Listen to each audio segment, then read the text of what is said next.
No ar, pela TV CPAD, o seu programa Teologia em Foco. O nosso entrevistado de hoje é professor de Teologia e chefe do setor de Bíblias e Obras Especiais da CPAD. Seja bem-vindo, irmão Anderson Gregião. Muito obrigado pelo convite, a paz do Senhor ao pastor Edilberto e a todos os que nos escutam. O foco de nossa entrevista de hoje é os nomes de Deus. Vamos ao foco. Irmão Anderson, quando Deus manifesta-se a Moisés, Moisés pergunta a ele qual o seu nome. E ele diz ali que na Bíblia que o nome dele é Eu Sou. Ou na verdade ele não diz que é o seu nome, ele diz que Eu Sou. O que Deus quis dizer com essa expressão Eu Sou? Antes de tudo, eu acho que é válido dizer aqui que nós estamos diante de um dos textos que, para o povo de Israel no Antigo Testamento e para a teologia do Antigo Testamento, é um dos textos mais caros e mais valiosos. Para entrar nessa questão sobre a autorrevelação de Deus como Eu Sou, a gente precisa considerar alguns elementos que estão presentes no texto, mas não necessariamente nesse versículo. Eu até gostaria de frisar aqui no versículo 14, que é onde ocorre a expressão Eu Sou, muito conhecida de todos nós cristãos, mas muitas vezes não compreendida em todo o seu sentido, em todo o seu significado. Vou ler aqui o versículo 14. E disse Deus a Moisés, Eu sou o que sou. Disse mais, assim dirás aos filhos de Israel, Eu sou, me enviou a vós. Essa expressão dita por Deus aqui a Moisés, Eu sou o que sou, ainda não é, na verdade, de acordo com o texto hebraico, a revelação do nome de Deus. Essa é uma expressão que no hebraico reúne as letras que depois viriam a construir o dito nome de Deus, que será revelado no versículo 15. Quando chegamos aqui no versículo 15, e Deus disse mais a Moisés, assim dirás aos filhos de Israel, o Senhor é aqui que ocorre realmente o nome de Deus no hebraico. A expressão anterior é uma antecipação, muito provavelmente é um jogo de palavras criado na língua original pelo autor desse texto aqui, como uma forma de antecipar aquilo que viria no versículo 15. O Senhor, o Deus de vossos pais, o Deus de Abraão, o Deus de Isaac e o Deus de Jacó me enviou a vós, este é meu nome eternamente e este é meu memorial de geração em geração. Na expressão o Senhor, o Deus de vossos pais, a palavra Senhor é aqui que realmente se fixa a primeira ocorrência do nome de Deus, que nós estamos habitualmente acostumados a se referir a ele como Iavé ou Iehová, né? É aqui que realmente ocorre esse nome. Quando ele diz anteriormente, Eu sou o que sou, e assim dirás aos filhos de Israel, Eu sou, me enviou a vós, como eu frisei já, essa antecipação daquilo que viria a ser revelado no versículo 15 e mais adiante, é de fato uma revelação que Deus faz a Moisés, mas essa revelação, o significado dessa revelação, tem todo o sentido quando nós consideramos o capítulo 3 e quando consideramos o livro de Êxodo de forma geral. Quando consideramos a história do povo de Israel desde os patriarcas até o momento da opressão, e quando nós consideramos o evento da libertação, passando por toda a peregrinação até a conquista de Canaã, e dali por diante, esse mesmo nome será motivo de muitas outras ocorrências no plano da revelação. Os escritores sagrados, escribas e profetas do Antigo Testamento sempre se utilizarão desses nomes quando quiserem anunciar de uma forma especial uma nova revelação ou recuperar, retomar dados de revelações anteriores. Então, preciso entender aqui que o sentido que nós temos nesse texto aqui é um sentido muito mais profundo do que simplesmente encontrar no próprio versículo esse significado. Nós precisamos considerar, por exemplo, a própria construção desse capítulo, né? Os elementos revelacionais que vão aparecendo aqui, por exemplo, versículo 2, o anjo do Senhor em uma chama de fogo. Versículo 3, quando Moisés diz, verei esta grande visão e a sarça não se queima, ou seja, um prodígio, um milagre, né? Um evento sobrenatural. E uma visão também, uma experiência visionária. Versículo 5 também, não te chegues para cá, tira os sapatos de teus pés, porque o lugar em que tu estás é terra santa. E ainda o versículo 6, eu sou o Deus de teu pai. Todos esses elementos presentes no capítulo, na verdade, são preparações na construção da narrativa que tem a intenção de chegar ao clímax da revelação do nome lá na frente. Porque todo o cenário foi preparado historicamente e literariamente para que a ocorrência e a aparição desse nome venha a acontecer mais adiante. A importância do nome se dá não por conta apenas do que se lê ou do que se diz, mas sim da essência que tem por trás. Sim, isso. E essa é a nossa perspectiva e a nossa preocupação com essas observações. Fazer com que os leitores e estudantes da Bíblia não fiquem presos somente à palavra em si e ao nome em si, como percebam as conexões que estão relacionadas a esse nome. Um exemplo disso é quando nós consideramos que Deus está revelando-se como Jeová, ou seja, como o Senhor, a Moisés na época do Êxodo.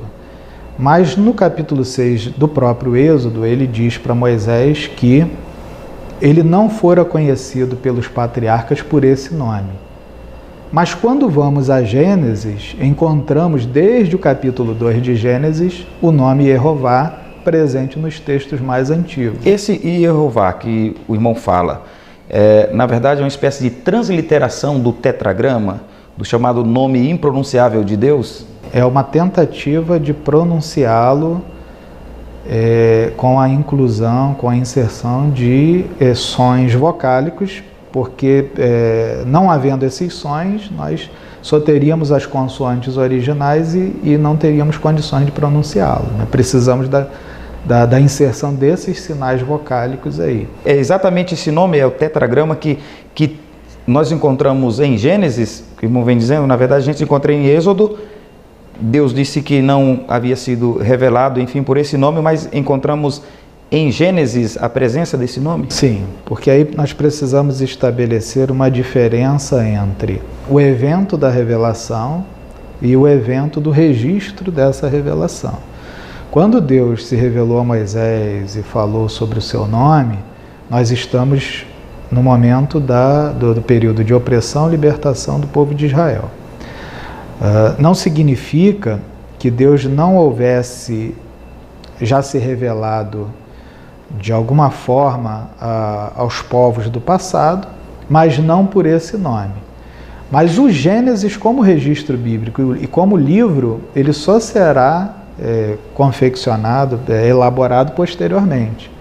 Então, na verdade, o Gênesis ele traz um nome de Deus do ponto de vista de quem escreve o Gênesis, porque essa pessoa, partindo do ponto que é Moisés, ele conhece esse nome, então já que ele vai escrever o Gênesis, ele pode usar esse nome. Mas se fôssemos voltar na história do Gênesis, pelo testemunho do próprio Deus, esse nome ainda não tinha sido revelado aos patriarcas. Eles eram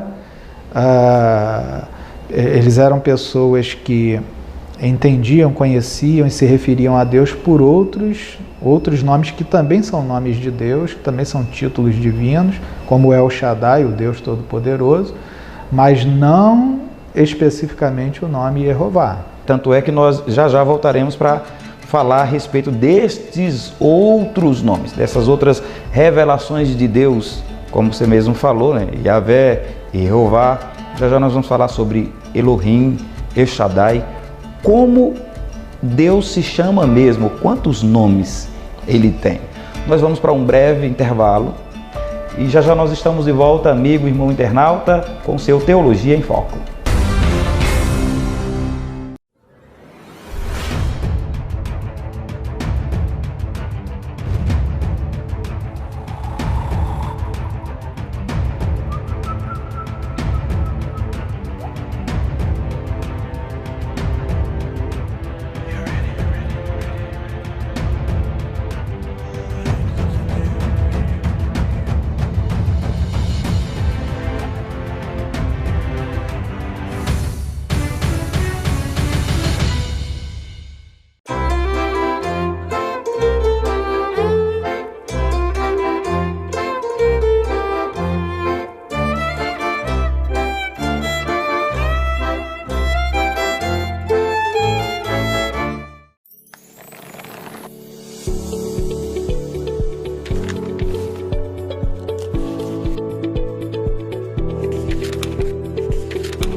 De volta com seu programa Teologia em Foco, entrevistando o irmão Anderson Grangeão a respeito dos nomes de Deus. Irmão Anderson, no bloco anterior nós falamos praticamente sobre a expressão eu sou, mas resume-se a isso, a explicação que foi dada no bloco anterior, a expressão eu sou, resume-se a isso ou tem algo mais a ser acrescido? Bem, a pergunta é muito pertinente, porque o capítulo 3 de Êxodo e todo o livro de Êxodo, ele tem entradas e saídas diversas que demandariam muito mais tempo e fica, antes de tudo, como uma sugestão para pesquisas mais aprofundadas dos nossos ouvintes e das pessoas que se interessam por essa temática. Mas um ponto que vale a pena frisar em nossa conversa é o fato de que o texto promove a revelação desse nome a partir de uma necessidade criada pelo próprio Moisés. Ele precisava saber de um nome para atestar ao povo de Israel que ele fora chamado pelo Deus dos antepassados. Ao pedir um nome para ele apresentar, para identificar a Deus diante do povo, com isso ele traz à tona alguns outros elementos do passado da revelação. Quando Deus se revelava aos patriarcas no passado, normalmente um nome ou um título divino marcava esses eventos de revelação, essas novas revelações. Outra coisa, quando se normalmente pergunta pelo nome de uma pessoa na Bíblia, o que se quer na verdade saber é qual a natureza dessa pessoa, o que se quer saber é quem é essa pessoa de fato. Então, quando Moisés pergunta a Deus pelo seu nome, ou quem é ele, e Deus atende a essa questão prontamente e se identifica, não por mais um nome, mas pelo nome que ele diz que é o seu nome, ele, de certa forma, revela a sua personalidade, a sua pessoalidade, né? E, em terceiro lugar, ao dizer que o nome dele eu sou, que também poderia se traduzir por ele é, porque na verdade o verbo flexionado que dá origem a esse nome é um verbo que está sendo flexionado na terceira pessoa do singular, então a rigor a tradução seria aquele que é, ele é ou ele será. Quando Deus faz essa colocação, ele conecta esse nome à essência da aliança com os antepassados, porque a essência da aliança, que é recuperada no capítulo 6, pode ser resumida na frase: eu serei o vosso Deus e vós sereis o meu povo. Então, esse eu sou, ele sempre é passível de uma continuidade. Eu sou ou eu serei para vocês o seu Deus em primeiro lugar, e eu serei também o libertador, eu serei o redentor, eu serei o remidor de Israel. Ou seja, todas as outras ações divinas na sequência da história de Israel e palavras de revelação vão sendo conectadas a esse nome. É por isso que esse nome, de certa forma, fica a completar. Ele é o eu sou, para haver a necessidade de completar com a ação divina que está se passando no momento, com um evento que o próprio Deus está realizando, né? Esse não é o único nome de Deus, mas é o nome de Deus por excelência. Outros nomes concorrem com ele, estão presentes o tempo todo ali. Ele mesmo diz aqui, eu sou o Deus de vossos pais. Quando ele usa Deus, ele já não está falando desse nome, né? Ele já está usando um outro termo. Mas esse nome é o nome por excelência. Então, os outros nomes seriam Elohim, Yahvé, El Shaddai, porque esses outros nomes eles aparecem no Antigo Testamento. Qual a diferença deles? Não seria a mesma coisa? A diferença em que sentido? Na verdade, a variedade de nomes, se fôssemos colocar numa escala bem básica e breve aqui, nós relacionaríamos os mais básicos, o El, que é um nome semítico muito antigo e significa a divindade, né? Depois nós teríamos Eloá, que é Deus também. O plural de Eloá, Elohim, que é traduzido por deuses, mas que depois passou a significar também o Deus de Israel. E Elohim é um dos nomes mais presentes em todo o Antigo Testamento ao lado de Jeová, ou Yahvé. E ainda teríamos mais tardiamente, mais proximamente ao Novo Testamento, o nome Adonai, que já não significa Deus, significa Senhor. Ele tem, em algumas ocorrências, a tradução como Deus. Todas as vezes que Adonai aparece junto com Yahvé, aí a construção ficaria Yahvé Adonai, para não traduzir Senhor, Senhor, aí a tradução opta por traduzir Senhor Deus. E é Adonai que vai ser transposto para o Novo Testamento como Kyrios do Novo Testamento, Senhor. Então, esses nomes aí estão também presentes em toda a revelação, são nomes legítimos para Deus, inclusive cada um deles tem a sua importância. A maioria deles tem um significado básico de Deus e são referências à divindade. Alguns deles não são de uso exclusivo ou de posse exclusiva da língua hebraica, mas a língua hebraica se apropriou desses nomes, né, talvez por trocas linguísticas, culturais com outros povos circunvizinhos, né, e a necessidade também de novos nomes surge a partir das experiências de revelação. Quando alguém tem uma experiência com Deus no Antigo Testamento, novos nomes surgem como uma necessidade de traduzir linguisticamente aquela experiência. Mas chamar Deus de Jeová é correto? Tem respaldo bíblico para isso? O respaldo bíblico, de certa forma, está no próprio texto bíblico em que ele é chamado. Se nós fôssemos perguntar por respaldo, a questão não seria tanto se é correto ou incorreto se referir a Deus ou se dirigir a Deus como Yahvé, Yehová, Jeová, essas variações. Eu acho que a questão seria mais sobre a motivação que me leva a utilizar esses nomes. Porque no Antigo Testamento, eu espero ter deixado claro aqui rapidamente, mas espero ter deixado claro, que no Antigo Testamento os nomes como esses, nomes para Deus, ocorriam conectados a eventos, que eram eventos históricos, eventos nos quais estavam evidentes ações divinas ou palavras divinas de revelação, e esses nomes têm relação direta com esses acontecimentos. É totalmente diferente de eu usar esses nomes por usar. Então, eu acho que a questão não é se eu posso ou não posso, é por ocasião de que eu vou fazer isso. E restringir também o nome, por exemplo, acreditar que Deus é chamado apenas de Jeová ou Yahvé. Considerar que há manifestações na Bíblia, como você mesmo falou, de Elohim, Adonai, e desconsiderar que ele também é chamado por esses outros nomes. Sim.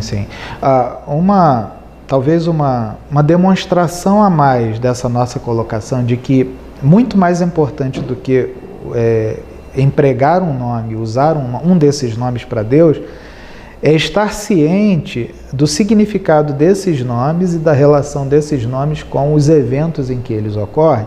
Eu acho que uma amostra disso está no fato de que o nome Jeová ou Yahvé, ele também vai aparecer ao longo do Antigo Testamento conectado com outras palavras que formam títulos, como por exemplo o Jeová Rafá, o Jeová Sabaote, o Jeová Chamá. Esses títulos provam justamente o que estamos falando, a necessidade de traduzir por termos, por títulos e por nomenclaturas o Deus que se conhece que é Jeová, mas que atuou especialmente ou que atua especialmente em determinada circunstância.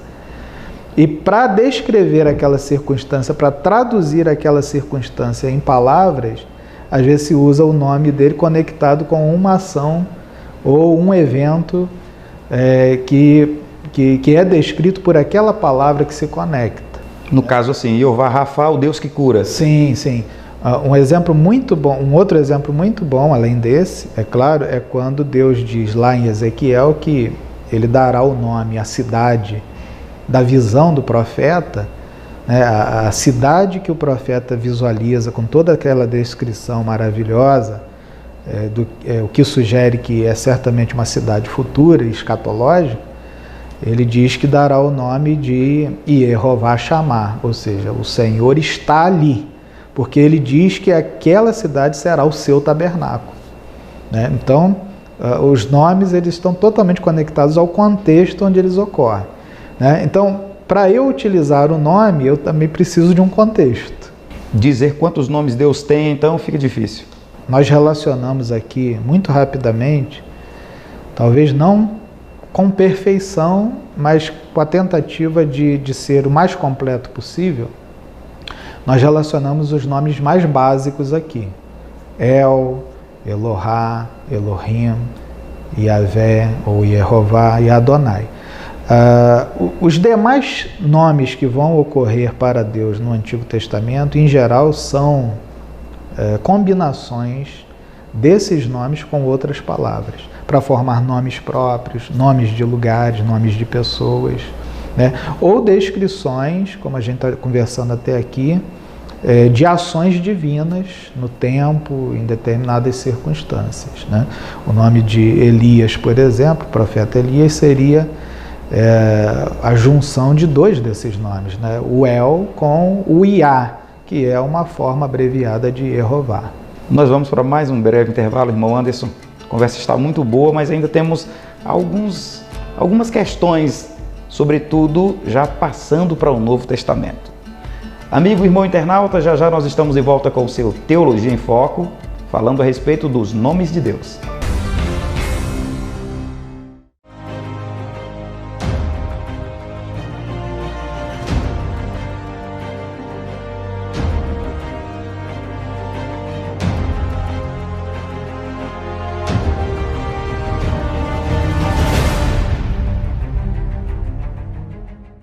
O rei Davi deixou uma obra-prima inestimável para nós, o Livro de Salmos. Para todos aqueles que admiram a poesia e a espiritualidade de seus escritos, a CPAD traz um clássico da literatura cristã, Os Tesouros de Davi. Uma obra densa dividida em 3 volumes que reúne os 150 salmos, comentados individualmente pelo príncipe dos pregadores, Charles Spurgeon. Enriqueça seu conhecimento com Os Tesouros de Davi, um produto com a qualidade CPAD.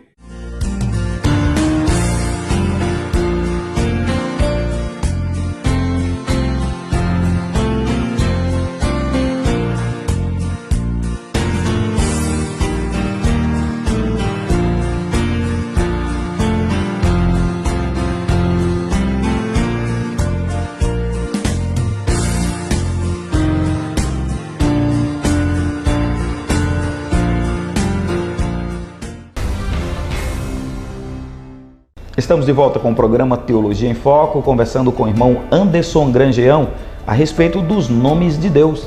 Irmão Anderson, o que a Bíblia quer dizer quando fala de tomar o nome de Deus em vão? Inclusive faz parte dos 10 mandamentos esta expressão, de não tomar o nome do Senhor em vão. Significa o quê?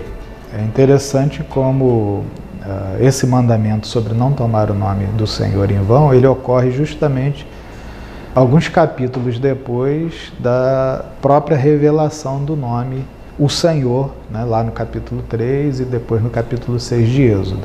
Se fôssemos tomar posicionamentos de judeus mais recentes, a interpretação desse mandamento seria no sentido da não utilização do nome, até mesmo em liturgias, que foi aquilo que os judeus passaram a fazer, né?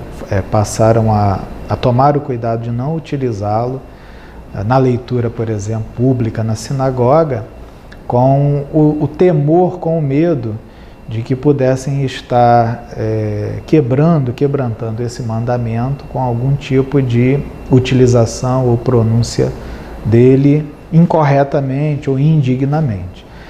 Esse entendimento é um entendimento mais recente, é um entendimento que se situa historicamente no período aí do término do Antigo Testamento, período pós-exílico, para o período do Novo Testamento.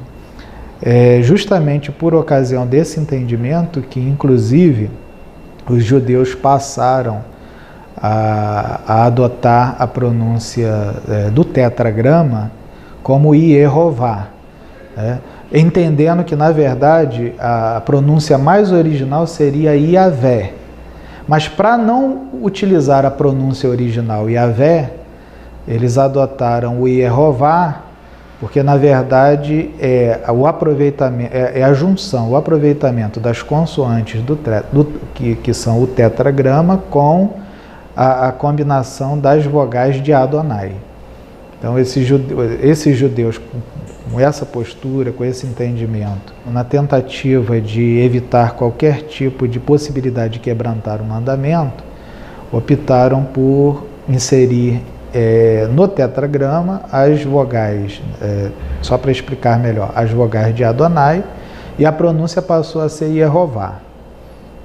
Entendendo eles que muito provavelmente a pronúncia mais original, mais antiga, seria Yahvé. Mas se retrocedermos um pouco mais, estamos falando de judeus próximos do período do Novo Testamento. Se retrocedermos um pouco mais na história da religião de Israel, aos eventos do Sinai e da revelação da lei e do decálogo, mais contextualmente nós vamos entender, que é a opinião de alguns especialistas, inclusive, que a proibição de pronunciar o nome de Deus em vão tem um pouco mais a ver com juramentos e votos que eram feitos em nome da divindade. Essa não era uma prática só de Israel. Povos em redor, em suas religiões, também costumavam dar garantias de suas práticas religiosas, invocando o nome dos seus deuses. Tiago registra, né, essa questão de não jureis e tal. Sim.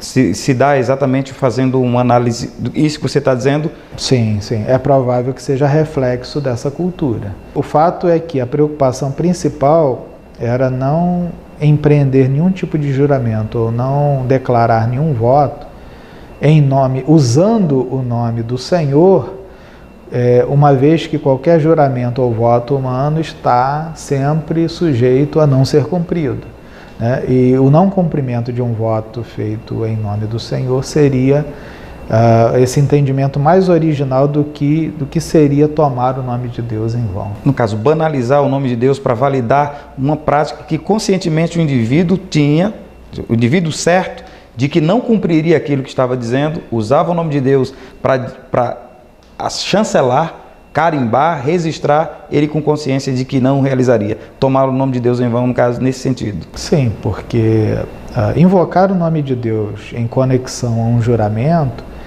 significa fazer de tudo para cumprir aquele juramento em honra ao nome de quem se invocou na ocasião do juramento.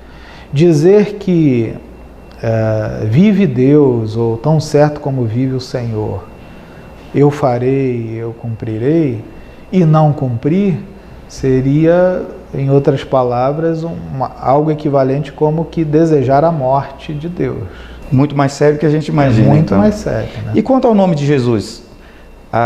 Nós costumamos dizer, inclusive é comum no meio cristão evangélico, se usar o nome de Jesus, há quem diga inclusive que há uma espécie de banalização em fachadas, templos, sei lá, e por aí vai. O nome de Jesus, ele tem poder? Se nós formos considerar a literalidade do nome, outros nomes bíblicos também têm o mesmo significado.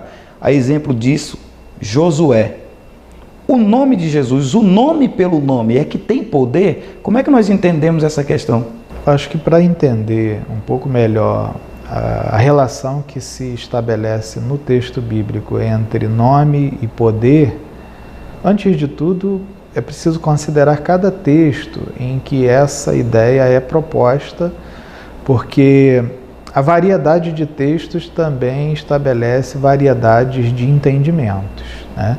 O ponto de vista do autor daquele texto, a necessidade do público para onde ele escreveu e a sua própria necessidade de desenvolver um pensamento naquela direção. Então, eu diria que isso é matéria para uma pesquisa maior, mais ampla, porque demandaria o exame de cada contexto. Mas falando em termos gerais, o nome, ele é sempre uma referência a uma realidade, ele não é a realidade em si. O nome de uma pessoa é uma referência a essa pessoa. O nome de Jesus também é uma referência ao ser de Jesus, a pessoa de Jesus. Logo, o nome na Bíblia é sempre utilizado no máximo como um substituto da pessoa. Então dizer que, por exemplo, como disse Moisés, que gostaria de ver a glória de Deus, e Deus responde a ele, eu manifestarei a você a minha glória e proclamarei o nome do Senhor, né? Ao dizer isso, Deus não estava dizendo que iria dizer novamente o nome dele, mas que iria mostrar quem ele era, né? Ou seja, o nome substituindo a pessoa, né? Dizer que vai fazer alguma coisa em nome de, ou o próprio Jesus, quando ele autoriza os seus discípulos a curarem em seu nome, a expulsar demônios em seu nome, a palavra nome ali sempre é um substituto, um recurso linguístico, né? Um recurso da fala. É sempre uma expressão que tem o sentido para remeter à própria pessoa que possui esse nome. Seria então por meio da autoridade de? Sim, o nome sempre remete à pessoa. Então, consequentemente, o nome não tem poder em si mesmo, né? Porque ele não é a realidade em si, ele é uma referência a um referente, a uma realidade que lhe possui. Então, todos os atributos que na Bíblia são feitos ao nome de alguém, esses atributos têm que ser sempre relacionados à pessoa que possui esse nome, e não ao nome isoladamente ou separadamente. O significado do nome de Josué, salvação, é o mesmo do nome de Jesus. Josué, sim, trouxe salvação. A essência do nome de Josué tem a ver com o nome que ele recebeu? No caso de Josué, pode-se dizer que o nome de Josué tinha um sentido temporário e imediato para a missão que Josué iria desempenhar na história do povo de Israel e naquele momento histórico. Que não deixava de ser salvação. Que seria resgatá-lo da peregrinação para a terra prometida, para Canaã, ou seja, a passagem da peregrinação para a terra. Então tem um sentido naquele contexto ali. E o que se pode dizer, no máximo, é que ele também, em Josué, acaba tendo um sentido tipológico, né, como uma referência ao Senhor Jesus, que será o Salvador, né, aparecerá, será revelado definitivamente como Salvador final, como Salvador absoluto, no Novo Testamento. Os nomes são equivalentes dentro das possibilidades que as línguas hebraica e grega têm de fazer a transposição, né? Eles não são absolutamente idênticos, mas eles são o de Jesus, a passagem do nome Josué do hebraico para o grego. Retornando ao tetragrama, quais as letras, quais os elementos que compõem esse tetragrama? Porque a gente fala aí tetragrama, na percepção dos nossos internautas pode ser que não venha em mente como é a escrita. Sim. Quais são as letras que compõem? São 4 letras hebraicas, né? O Iod, o Re, o Vav e outro Re. O Iod, ele é transliterado, ele corresponde ao nosso Y. O Re é uma letra H. O Vav é uma letra V ou W e o Re, novamente, é um H. Todos eles são consoantes, sendo que a primeira consoante, o Iod, ele, durante a evolução da língua hebraica, ele deixou de ser apenas uma consoante e passou a ter uma função de vogal também. Assim como a consoante do meio, o Vav, que pode ser transliterada como V ou como W, mas na língua hebraica não exerce apenas a função de consoante, exerce a função de vogal também. São essas 4 letras. Se recorrermos aos textos hebraicos mais antigos, nós vamos encontrar apenas as 4 letras. Textos hebraicos mais recentes e que passaram pela mão de judeus que trabalharam a vocalização desse texto, aí nós já vamos encontrar em bíblias acadêmicas, por exemplo, que trazem todo o texto hebraico, o mais próximo possível do que os especialistas consideram o original. Nesses textos já vamos encontrar essas 4 consoantes, o tetragrama, vocalizadas, ou seja, com sinais vocálicos que permitem a nossa leitura. O irmão falou sobre o nome impronunciável. Ele era impronunciável enquanto não se conhecia as suas vogais ou os sons vocálicos originais. A partir do momento que ele recebe a vocalização, nós conseguimos lê-lo. E a vocalização que hoje é difundida nos textos hebraicos é essa que nós estamos usando aqui, Yehová, que, como eu falei, é também um aproveitamento das vogais de Adonai. A pronúncia um pouco mais antiga e sagrada para os judeus e que tem quase todo o consenso da comunidade de especialistas é a pronúncia Iavé, que depois pode passar a Iavé e que depois pode passar a Javé em nossa língua, né? Isso porque em livros diferentes é possível encontrar essas várias descrições, né? Ihavé, Iavé, Javé. Irmão Anderson, eu sei que aqui foi apenas uma amostra do tamanho e da complexidade que é estudar esse tema, os nomes de Deus, mas acredito que serviu para que os internautas começarem a ter um ponto de partida para um estudo mais aprofundado a respeito desse tema. Muito obrigado, agradeço a Deus sua presença aqui e eu queria só que o senhor dissesse o seguinte: quais são os maiores perigos e riscos de encampar ou de buscar estudar este tema aqui que a pessoa pode incorrer? Estudar esses nomes, se apropriar desses nomes, utilizar esses nomes sem compreender o significado original deles e a importância de eles estarem sempre conectados a situações que justifiquem a sua utilização, né? Ou talvez pensar que o poder reside no próprio nome e utilizar esses nomes como forma de invocar o poder que na verdade é de Deus, é de Jesus e que não é do nome em si. Mas eu espero que a nossa conversa aqui de todo o coração para os ouvintes gere a impressão de que todo mundo precisa pesquisar muito mais, porque nós chegamos muito pouco perto daquilo, né, que é um oceano de ideias que está diante de nós a partir desse tema. Muito obrigado, irmão Anderson. Deus abençoe. Okay, agradeço muito. Espero que o irmão esteja conosco em outros programas, Teologia em Foco. Vai ser sempre um prazer, tá bom? Muito obrigado a você que ficou conosco no Teologia em Foco de hoje. A você que não é inscrito em nosso canal, inscreva-se. Se você gostou do programa de hoje, curta, comente e compartilhe. Para receber informações de novos conteúdos, você pode ativar as notificações. Um abraço a todos, a paz do Senhor e até nosso próximo encontro.